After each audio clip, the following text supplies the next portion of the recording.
Dear 11th standard student, இன்னைக்கு நம்ம என்ன பார்க்க போறோம் அப்படினா exercise 7.3ல sum number 3. Question என்ன கொடுத்திருக்காங்க? Solve x plus a b c a x plus b c a b x plus c equal to 0 ன்னு கொடுத்திருக்காங்க. ஸோ ஃபஸ்ட்டு இந்த பக்கம் ஏதாவது ஒரு ஃபேக்டர்னு அவங்களே கொடுத்துருந்தாங்கன்னா அதுலேருந்து நம்ம எக்ஸுக்கான வேல்யூஸ் எடுப்போம். ஸோ இங்கே எதுவுமே கொடுக்காதனால நான் ஃபஸ்ட்டு எக்ஸுக்கு 0ன்னு அப்ளை பண்ணுறேன். அப்போ டிட்டர்மினன்ட் ஏ என்ன கிடைக்கும்? ஏ பி சி ஏபிசி ஏபிசின்னு கிடைக்குது. ஸோ இங்கே எல்லா ரோஸும் ஈக்குவலாக இருக்கா? அதனால இதோட டிட்டர்மினன்ட் வேல்யூ என்னவா இருக்கும்? 0. So R1 equal to R2 equal to R3ங்கிறனால இதோட டிட்டர்மினன்ட் வேல்யூ என்னன்னு எடுத்துக்கிறோம்? 0. Next 3 rows are identical. இங்கே எத்தனை ரோஸ் ஐடென்டிக்கலாக இருக்குது? 3 ரோஸ் ஐடென்டிக்கலாக இருக்குது. அதனால நம்ம இதுக்கு ஒரு ஃபேக்டோரியல் தியரம்ல முன்னாடியே ஒரு கண்டிஷன்ஸ் படிச்சிருக்கோம். என்னென்னு படிச்சிருக்கோம்?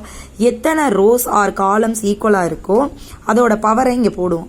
So x minus 0 the whole square is a factor of determinant A. முடிச்சிட்டோமா? ஸோ எக்ஸ் மைனஸ் 0ங்கிறப்ப எக்ஸ் ஸ்கொயர் இஸ் ஏ ஃபேக்டர்னு எடுத்துக்கலாமா?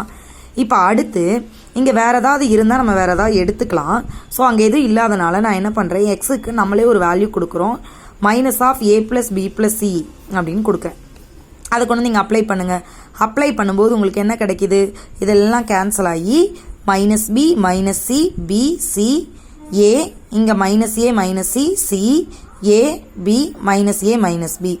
இப்போ நான் என்ன பண்ண போகிறேன் அப்படின்னா இந்த காலம் 1 இருக்கு இல்லையா, இந்த காலம் 1 கூட காலம் 2 காலம் 3 ஆட் பண்ண போகிறேன். ஆட் பண்ணால் என்ன கிடைக்கிது பாருங்கள்? Minus B minus C plus B plus C. So இதெல்லாம் கேன்சல் ஆகி ஸோ காலம் 1 ஃபுல்லாக 0 ஆகிடும். மீதி காலம் 2 அப்படியே தான் ரிமைனிங் இருக்கும், காலம் 2ம் 3யும்.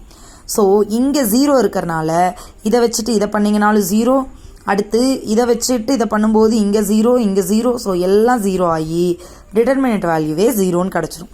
இந்த வேல்யூ 0ன்னு கிடச்சிருச்சுன்னா அப்போ நம்ம என்ன எடுத்துக்கிட்டோமோ அது ஒரு factor. So X plus A plus B plus C is a factor. இப்போ அடுத்து என்ன செய்யணும்? நம்ம டிகிரிஸை கம்பேர் பண்ணணும். லீடிங் டயக்னலோட டிகிரி பாருங்கள். இதோட டிகிரி 1, இதோட டிகிரி 1, இதோட டிகிரி 1. ஸோ 1 + 1 + 1 3. அதே மாதிரி நம்ம கண்டுபிடிச்ச ஃபேக்டர்ஸ் பாருங்கள். இங்கே டிகிரி 2 கண்டுபிடிச்சிருக்கோம், இங்கே டிகிரி 1 கண்டுபிடிச்சிருக்கோம். ஸோ இதோட டிகிரி என்ன ஆச்சு? 3. எம்மோட வேல்யூ கண்டுபிடிக்கணுமா?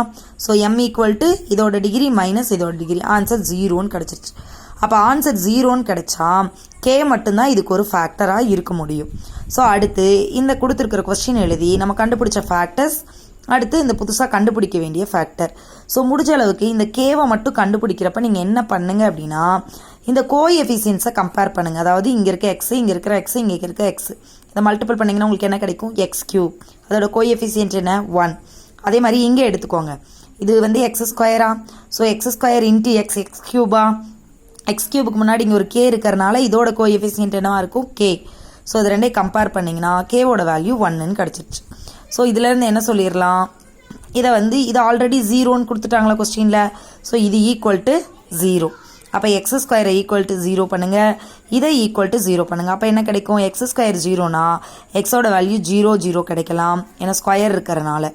அடுத்து இதை 0க்கு ஈக்குவேட் பண்ணிங்கன்னா இது ஈக்குவல்ட்டுக்கு அந்த பக்கம் போகும்போது மைனஸ்.